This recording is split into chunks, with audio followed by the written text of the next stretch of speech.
Hello everyone. तो आज मैं आपको law and business communication CA foundation दिसंबर 2020 का पेपर दिखाने जा रहा हूं। तो चलिए देखते हैं क्या क्या क्वेश्चंस आए थे इस बार दिसंबर 2020 के एग्जाम में। तो वीडियो स्टार्ट करने से पहले सभी लोग मेरे चैनल को सब्सक्राइब कर दीजिएगा और साइड में छोटा सा बेल आइकन है वो भी दबा दीजिएगा ताकि मेरे नए वीडियोस के नोटिफिकेशंस आपको मिलते रहे। तो देखते हैं क्या क्या क्वेश्चंस मिला है हमें 2020 के पेपर में। तो चलिए चालू करते हैं क्वेश्चंस देखना। सेक्शन ए का क्वेश्चन 1 में दिया है आपको, mister X a businessman has been fighting a long drawn litigation with mister Y an industrialist to support his legal campaign.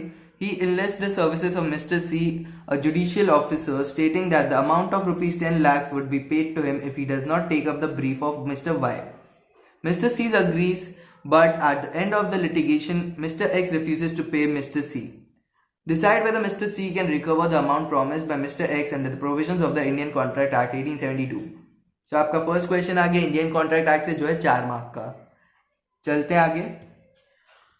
Part B में दिया ABC Limited has allotted equity shares with voting rights to XYZ Limited worth rupees 15 crores and issued non-convertible debentures worth 40 crores during the financial year 2019-20.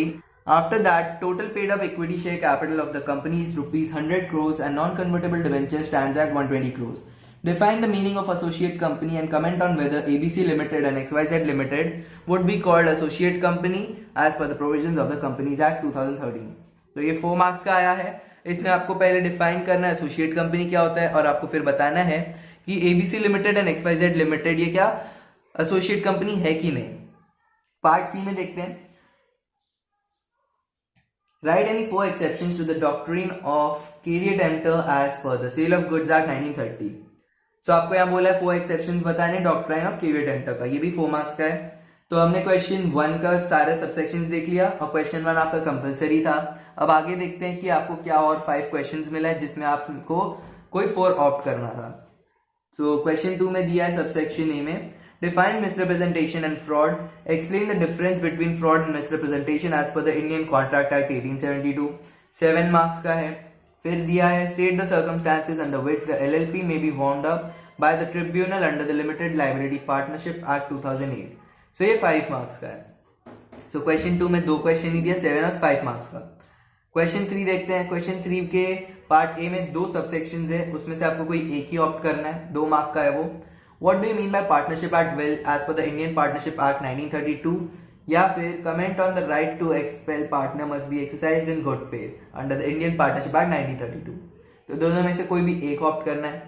आगे दिया है referring to the provisions of the Indian partnership act 1932, answer the following. What are the consequences of non-registration of partnership firm and what are the rights which won't be affected by non-registration of partnership firm? ये 4 marks का है। So Indian partnership act से भी आपको questions मिल गए।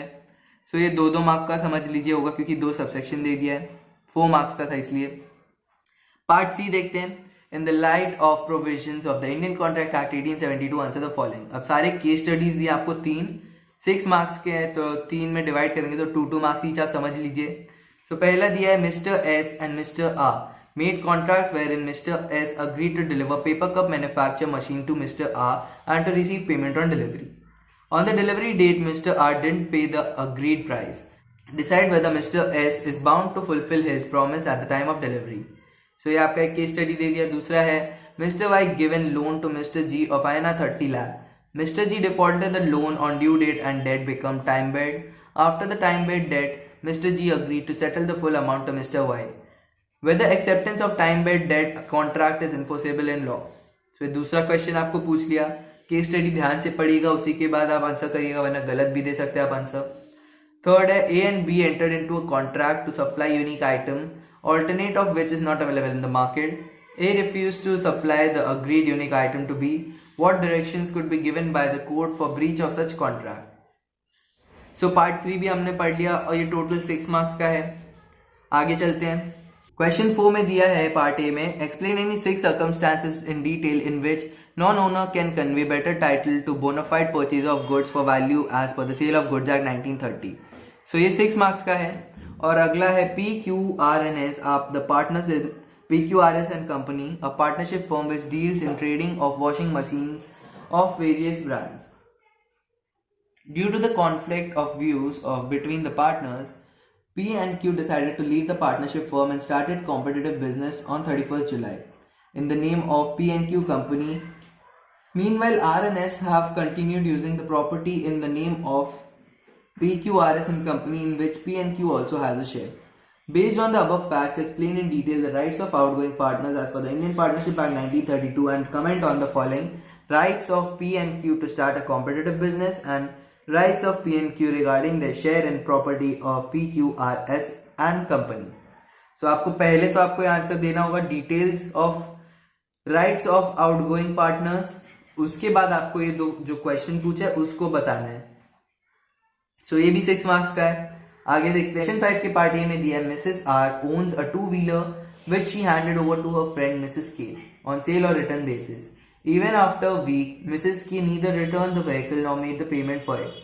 She instead pledged the vehicle to Mr. A to obtain a loan.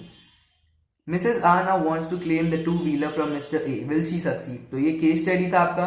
अब इसमें क्या क्वेश्चन पूछा वो देखते हैं. Examine with reference to the provisions of the Sale of Goods Act 1930. What recourse is available to Mrs. R?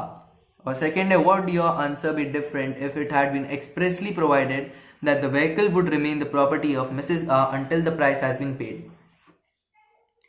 So ये case study आपका 6 marks का आया.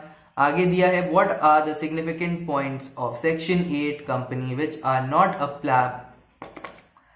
पार्ट बी में दिया है what are the significant points of section 8 company which are not applicable for other companies. Briefly explain with reference to the provisions of the Companies Act 2013. तो section 8 आप सभी को पता होगा नॉन प्रॉफिट ऑर्गेनाइजेशन से रिलेटेड होता है. चलते हैं क्वेश्चन 6 पे.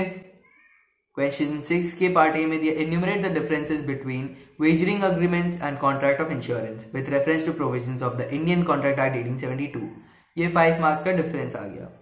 पार्ट बी में दिया explain in detail the circumstances which lead to liability of firm for misapplication by partners as per provisions of the Indian Partnership Act 1932. ये 4 मार्क्स का है. पार्ट सी में दिया है Mike Limited Company incorporated in India having license office at Singapore. Explain in detail meaning of foreign company and analysis on whether Mike Limited would be called as foreign company as it established the license office at Singapore as per the provisions of the Companies Act 2013.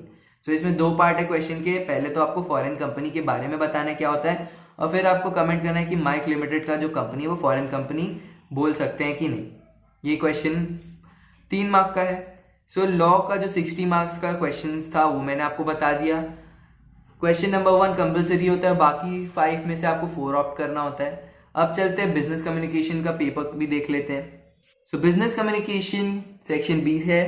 Section B का question number जो 7 है वो compulsory होता है. सो देख लेते हैं क्या है वो. क्वेश्चन 7 का पार्ट ए है कॉम्प्रीहेंशन, जिसमें आपको 3 क्वेश्चन पूछता है कॉम्प्रीहेंशन से रिलेटेड, और ये होता है टोटल 5 मार्क्स का. आगे दिया पार्ट बी में रीड द पैसेज. इसमें नोट मेकिंग है 3 मार्क का और समरी लिखना है 2 मार्क का. ये नीचे आपको पैसेज दिया रहता है, उसमें से ही आपको नोट्स बनाना होता है और आपको समरी लिखना होता है. समरी तो आपको 2 मार्क का है और जो नोट्स है वो 3 मार्क का है. सो आगे बढ़ते हैं.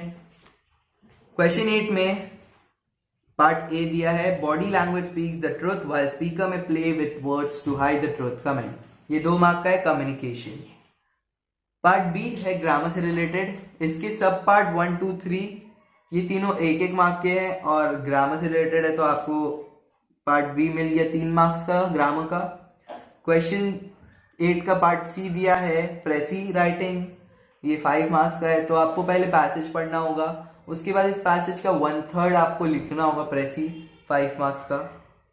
क्वेश्चन 9 पार्ट ए में दिया what is formal communication explain, 2 marks का ये.